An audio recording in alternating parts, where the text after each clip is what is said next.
So we're going to talk about the brain in conflict and how our brain responds to certain different situations. We're going to cover 3 parts of the brain that functions off of our response system, fear, and how we deal with situations when it happens.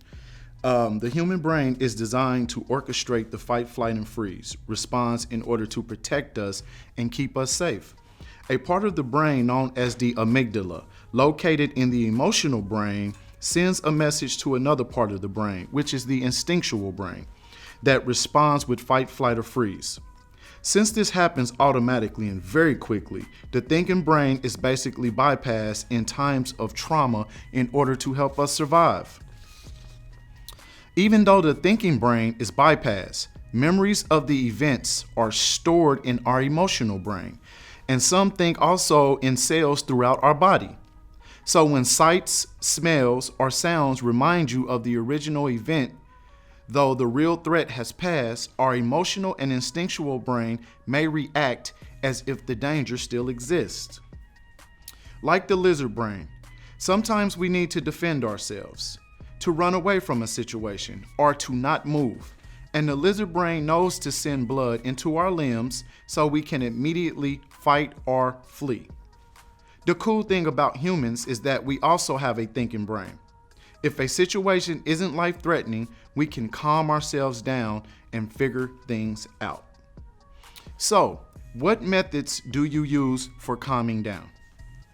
So we all have different ways of calming down. One of the most important things that we do when we try and calm down is shift from our emotional and instinctual brain into our thinking brain. And so ways that I do that is distract my own brain. For example, if I have my phone on me, I'll actually touch it and I won't look at my phone, but I'll try and find the different textures that have it.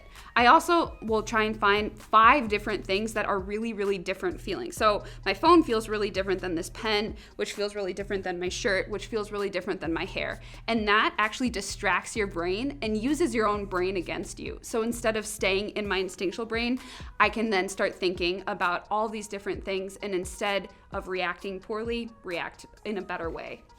So one of the ways that I calm myself down and go from my instinctual brain to my thinking part of my brain is actually taking deep breaths.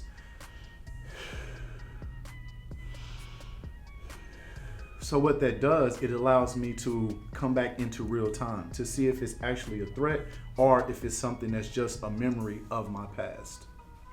Sometimes the given situation might be too much for the moment. For me, sometimes if I come to that place, I may have to ask to have some time to myself. So if I'm in conflict with you, I'll say, hey, listen, this is too much for me. Mm-hmm. I need my moment. Mm-hmm. In that moment, depending on what I have available, I might go work on some music, I might take a walk, I might even need to take a nap.